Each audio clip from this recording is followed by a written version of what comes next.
it's Elizabeth Wales. I hope you're having a wonderful day.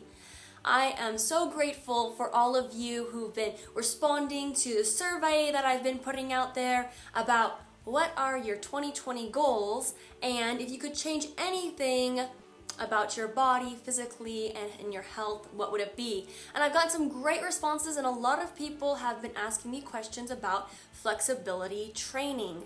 So I'm going to share with you some of the science behind what can help you in your flexibility goals. So first of all, there are two parts to flexibility training, and if we aren't getting both of these into our lifestyle, then we're not going to have as much success. The first is nutrition. As we stretch our muscles, there's little tears that happen in our muscles. And if we don't have the right material to help that muscle repair in a healthy way and help it elongate, then it's not going to increase in flexibility.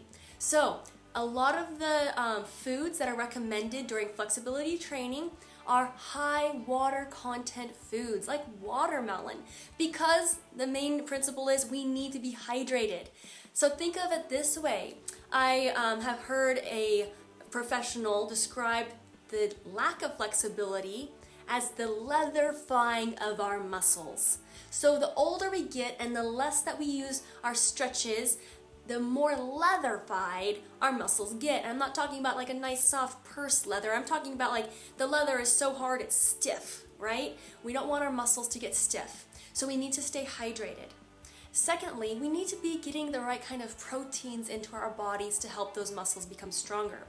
I love using my branched chain amino acids from my Complete Nutrition System. It's this delicious raspberry lemonade flavor, and branched chain amino acids are kind of protein specific to helping our muscles to repair. You just add it in water and cheers, it is delicious. So make sure that you're getting protein into your diet, specifically branched chain amino acids.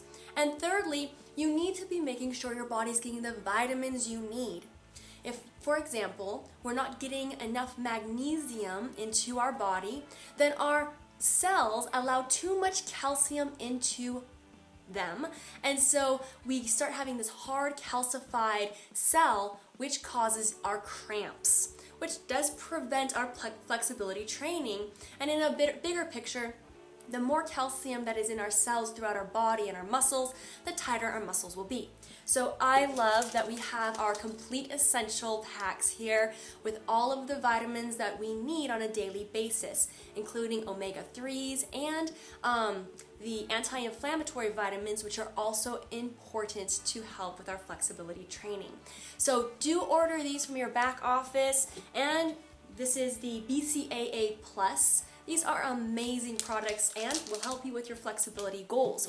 Without enough of these vitamins and proteins and hydration, we're not going to move forward very much as we're trying to do our stretches. Okay, so that's a big part of the nutrition side. Now we're going to go into the physical movement of our bodies. And there's two sides to the same coin of flexibility that I'm going to talk about. I'm going to share with you about foam rolling. And I'm going to share with you about the different kinds of stretches that you can use in your flexibility regimen. I'm going to be referring to this article, Current Concepts of Muscle Stretching for Exercise and Rehabilitation, by Dr. Phil Page. This is an incredible article from the National Center of Biotechnology Information. Very well researched, lots of studies, amazing information. And he talks about how, first of all, for our muscles to elongate, we need to help them not to be tense. Okay, so nutrition is a part of that. And then we also have 3 different kinds of stretches. And I love this chart that he gives us, and I'm going to show it to you. And he shows that there are static, dynamic, and it's called pre-contraction stretches. There you go, hopefully you can see that. And then he gives some examples of each one. So I'm going to demonstrate some examples, and hopefully that will add some value to you in your flexibility training. And please like and please share. I'd like to bring as much value to as many people as we can. And this is very important for anyone who is just feeling kind of stiff and not able to touch their toes, to some kind of athlete who needs to, do gymnastics and Actually, anyone who is exercising needs to do some kind of stretches to prevent injuries. So do share this out.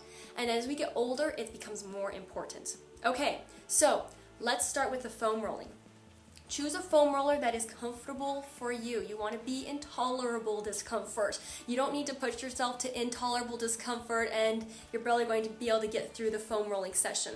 I've done a lot of videos on foam rolling, so I'm not going to go through the whole body, but the basic principle is you want to put as much pressure between the muscle and the foam roller as possible. So for example, you might put all your weight on one leg as you are rolling your bicep femoris, your hamstring.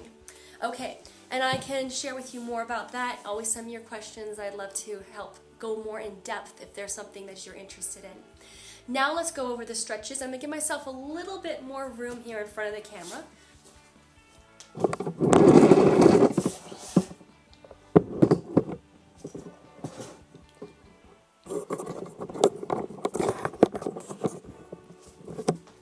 Okay, I think that should do it.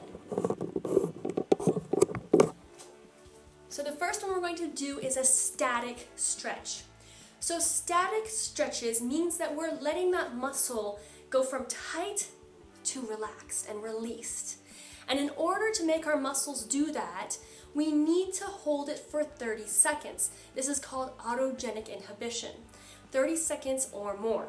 So for example, let's go ahead and start by stretching our quads. Most people's quads are really tight and can cause a lot of problems in the hips and in our walking. So here's what you're going to do. You're going to go into a kneeling position and then you're going to lean forward as far as you can with this back leg. Now you're going to breathe deeply. Take yourself to tolerable discomfort and we're going to go 30 seconds. Here we go. 29, 28, 27, 26. 25, 24, 23, 22, 21, 20, 19, 18, 17, 16, 15, 14, 13, 12, 11, 10, 9, 8, 7, 6, 5, 4, 3, 2, 1. That's a static stretch of my right quadricep. And in case you're following me, let's make sure we are not unbalanced. Let's go ahead and do it on the other side. So same thing, you're going to kneel, you're going to bring your back leg to tolerable discomfort and push down a little bit, breathing deeply. Here we go. 29, 28, 27, 26, 25, 24, 23, 22, 21, 20, 19, 18, 17, 16, 15, 14, 13, 12, 11, 10, 9, 8, 7, 6, 5, 4, 3, 2, 1. Okay, so that's a pretty relaxing stretch. And you might feel at the end of it, your muscle release. At first it might be kind of painful, and then you can feel like you can kind of go further. So that's static stretching. And you could do it in all different kinds of muscle groups in the body. It takes a little bit more time.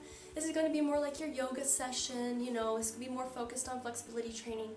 But it is fantastic for helping your muscles to elongate and stretch.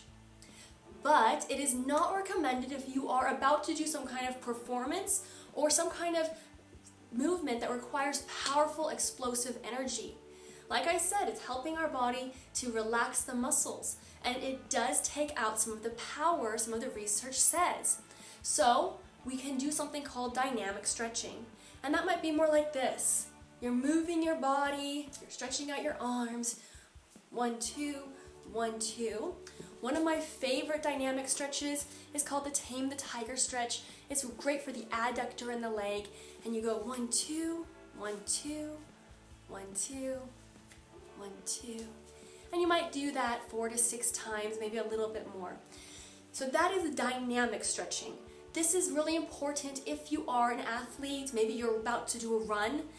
You don't want to skip your stretching or you're going to be more prone to injury. So do stretch, but maybe don't choose your static stretching because that might decrease your performance. The last stretching is one of my favorites because it really takes the edge off for so many people when they are stiff maybe, or they're trying to push themselves to that next level, and it doesn't feel good. The stretch doesn't feel good. And so this is called the pre-contraction stretching, which is to contract the muscle before we stretch it. So for example, let's say we're going to do the splits.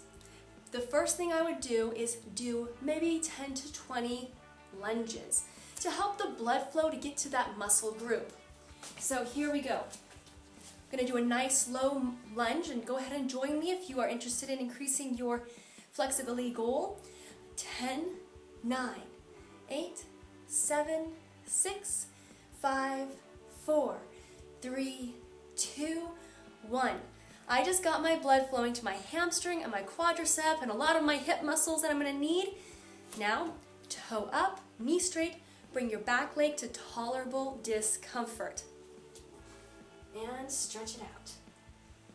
Now you might hold this for another 10 to 30 seconds, but that pre-contraction really seems to help a lot. Let's go ahead and do the other side, everyone. Here we go. Nice low lunge. And 10, 9, 8, 7, 6, 5, 4, 3, 2, 1. Toe up, knee out, back leg to tolerable discomfort. And stretch. Breathe deeply. Okay, so that is the basics for flexibility training. And actually, it's more than the basics. It is the scientific spectrum for what is available for your flexibility program. So, either design a program that works for you and what feels right for your body based on your injuries and your goals, or have a professional help you. Message me if you have any questions. And don't forget that nutrition is really important for our health and fitness goals. So if you do not have your wholesale account set up yet, message me. I'd love to help you save money and enjoy some high quality, clean, delicious nutrition that is affordable. So I hope that you guys have a wonderful day. Thanks for watching, everyone, and have a lifestyle to thrive. Bye-bye.